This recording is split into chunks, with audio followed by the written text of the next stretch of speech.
चलिए दोस्तों, आपको हमारे चैनल एसएससी अभिनय जीएस में स्वागत है। ठीक है, मैंने पिछले क्लास में फंडामेंटल राइट का पार्ट 1 करवाया था, जिसमें मैंने आपको समानता का अधिकार और स्वतंत्रता के अधिकार के बारे में बताया था। ठीक है, और आज मैं उसके आगे का बताऊंगा। ठीक, जिसमें शोषण के विरुद्ध अधिकार के बारे में जानेंगे। ठीक है, फिर उसके बाद में आएगा धार्मिक स्वतंत्रता का अधिकार, फिर आएगा सांस्कृतिक एवं शिक्षा संबंधी अधिकार। ठीक है, तो यह वीडियो जो है उन सभी लोगों के लिए है जो किसी भी कम्पिटिटिव एग्जाम का प्रिपरेशन कर रहे हैं।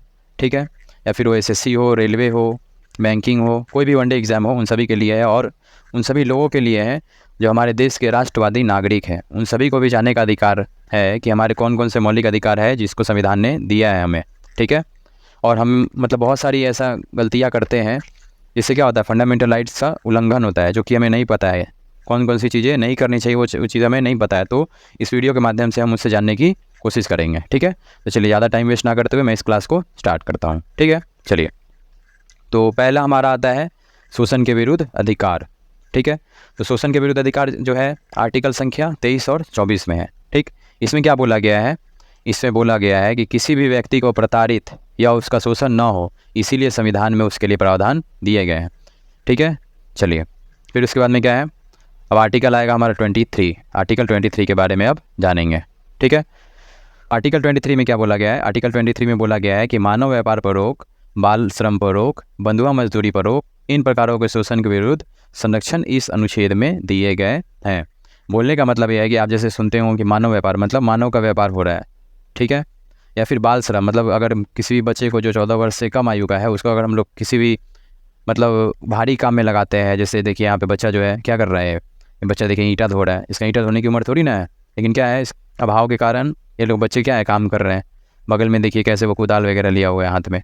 तो इन सबको क्या है, कार्य करने का अधिकार अभी नहीं दिया गया है। अभी इनको पढ़ाई करने का अधिकार है 14 वर्ष से कम आयु के बच्चे को। अगर हम लोग इन लोगों को किसी भी कार्य में लगाते हैं जो कि हैवी कार्य के अंतर्गत आते हैं, तो उसके तहत इससे क्या है, हमारा मौलिक अधिकार का उल्लंघन होता है। ठीक है, इसके तहत अगर सरकार आपके खिलाफ चाहेगी तो कार्यवाही भी कर सकती है। फिर बंधुआ मजदूरी होता है। बंधुआ मजदूरी मतलब क्या है कि जैसे प्राचीन काल में कोई भी व्यक्ति होता था, वो क्या करता था, साहूकारों से लोन लेता था। ठीक है, ऋण लिया, अब उसको चुका नहीं पाया तो उसके बदले क्या होता था, उसको साहूकार के घर में क्या करना पड़ता था, उसके लिए कार्य करना पड़ता था। ठीक है, नौकर की तरह उसके साथ व्यवहार किया जाता था। उसके घर में जो भी कार्य रहते थे उसको कार्य करके क्या करता था, उस पैसे को, ऋण को अपना चुकता करता था। ठीक है, चलिए आर्टिकल 23 में क्या है, मानव व्यापार पर रोक, बाल श्रम पर रोक, बंधुआ मजदूरी पर रोक। बस इतना याद रखना आपको। ठीक है, फिर उसके बाद आता है आर्टिकल 24। आर्टिकल 24 इसमें क्या है, आर्टिकल 24 में है कि 14 वर्ष से कम आयु के बच्चों को काम करने पर रोक, जैसे कल कारखानों में, ढाबों में, होटलों में आदि इन प्रकार के शोषण के विरुद्ध संरक्षण इस अनुच्छेद में दिए गए हैं। बोलने का मतलब यह है कि 14 वर्ष से कम आयु के बच्चे जो है उनको आप किसी भी कारखाने में हो या फिर ढाबे में हो या फिर होटल में हो, इन जगह पे क्या है, काम करने के लिए नहीं लगा सकते हैं। अगर आप ऐसा करते हैं तो ये क्या है, कानूनन अपराध है।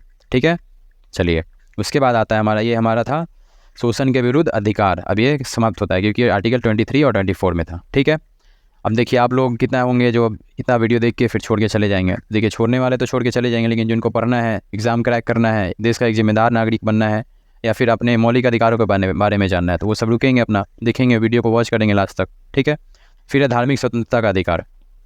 ठीक है, धार्मिक स्वतंत्रता का अधिकार, इसमें क्या बोला गया है, इन अधिकारों का तात्पर्य यह है कि कोई भी व्यक्ति किसी भी धर्म को मान सकता है।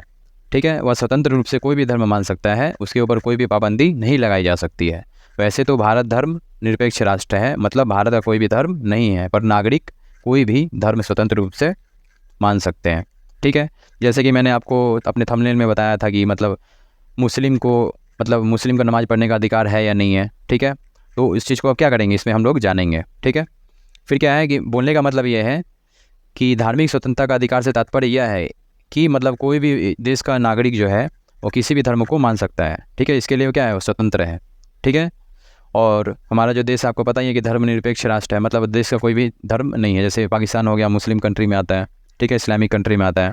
सऊदी अरेबिया देख लीजिए, ये सब क्या है, इस्लामिक कंट्री है। लेकिन हमारा देश में क्या है, कोई भी ऐसा नहीं है पर्टिकुलर धर्म को लेकर के, नहीं हिंदू राष्ट्र है या फिर इस्लामिक कंट्री, ऐसा कुछ नहीं। हमारा देश क्या है, राष्ट्र धर्मनिरपेक्ष है, मतलब यहाँ पे सभी धर्मों का वर्चस्व है, सभी धर्म एक समान रहते हैं। ठीक है, चलिए, तो धार्मिक स्वतंत्रता का अधिकार जो है आर्टिकल 25 से लेकर 28 में है। ठीक है, अगर आपको हमारा कंटेंट अच्छा लगता है या फिर वीडियो अच्छा लग रहा है तो हमारे चैनल को सब्सक्राइब करें। चलिए आगे बढ़ते हैं। फिर आर्टिकल 25। आर्टिकल 25 में क्या बोला गया है? आर्टिकल 25 में बोला गया है कि व्यक्ति को धर्म को मानने, आचरण करने और उसका प्रचार करने की स्वतंत्रता है। मतलब कोई भी व्यक्ति है अपने धर्म को, किसी भी धर्म को मान सकता है, चाहे वह हिंदू हो, मुस्लिम हो, सिख हो, ईसाई हो, कोई भी धर्म को मान सकता है, आचरण कर सकता है, मतलब अपने धर्म के अकॉर्डिंग। जैसे हिंदुओं को तिलक लगाने का अधिकार है, टिकी रखने का अधिकार है, ठीक है। मुस्लिम को टोपी पहनना हो गया या फिर दाढ़ी वगैरह रखना हो गया, ये सब चीज़ कर सकते हैं, उनको पूरा अधिकार है, ठीक है। और उसका प्रचार प्रसार भी कर सकते हैं। मतलब अपना जो धर्म है, जैसे मेरा धर्म सनातन धर्म है, तो मैं अपने सनातन धर्म का प्रचार प्रसार कर सकता हूँ, ठीक है। चलिए, तो ये था हमारा आर्टिकल 25, ठीक है। अब आर्टिकल 26 के बारे में जानेंगे।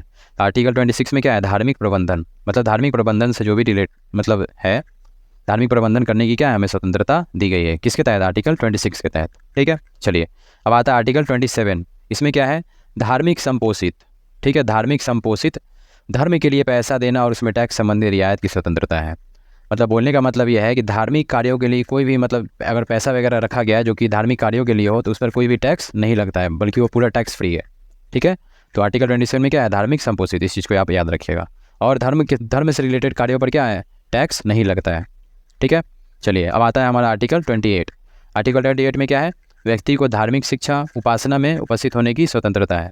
मतलब अपना धर्म से रिलेटेड शिक्षा भी ग्रहण कर सकता है और उपासना में भी उपस्थित हो सकता है। इसके लिए वो क्या है? पूर्ण रूप से स्वतंत्र है, ठीक है। तो ये हमारा था धार्मिक स्वतंत्रता का अधिकार, जो कि कहाँ से कहाँ तक था? 25 से लेकर 28 तक, ठीक है। चलिए, अब हम आगे बढ़ते हैं, जिसमें है सांस्कृतिक और शिक्षा का अधिकार, जो कि अनुच्छेद संख्या 29 और 30 में है, ठीक है। तो चलिए जानते हैं ये क्या है। ये अधिकार जो है सिर्फ अल्पसंख्यकों को दिए गए। अल्पसंख्यक का मतलब क्या होता है? वह मतलब धर्म के लोग जो हमारे देश में क्या है? न्यूनतम है, ठीक है। जैसे पारसी हो गया, सब क्या अल्पसंख्यक में गिने जाते हैं। जैन हो गए, ठीक है, ये सब बौद्ध हो गए, सब क्या अल्पसंख्यक है। तो इनके बारे में दिया गया आर्टिकल 29 और 30, जिसमें है सांस्कृतिक और शिक्षा संबंधी अधिकार, ठीक है। तो आर्टिकल 29 के बारे में जानेंगे। तो आर्टिकल 29 में क्या बोला गया है कि अल्पसंख्यकों के हितों का संरक्षण, यानी उनके विकास के लिए हुए कार्यों का संरक्षण। बोलने का मतलब यह है कि अल्पसंख्यकों का क्या है? हितों का संरक्षण किया जाएगा और उनके विकास के लिए जो भी कार्य है उनका भी क्या किया जाएगा? उनका संरक्षण किया जाएगा, ठीक है। उनको फुल संरक्षण दिया जाएगा। फिर आता है हमारा आर्टिकल 30। आर्टिकल 30, इसमें क्या कहा गया है?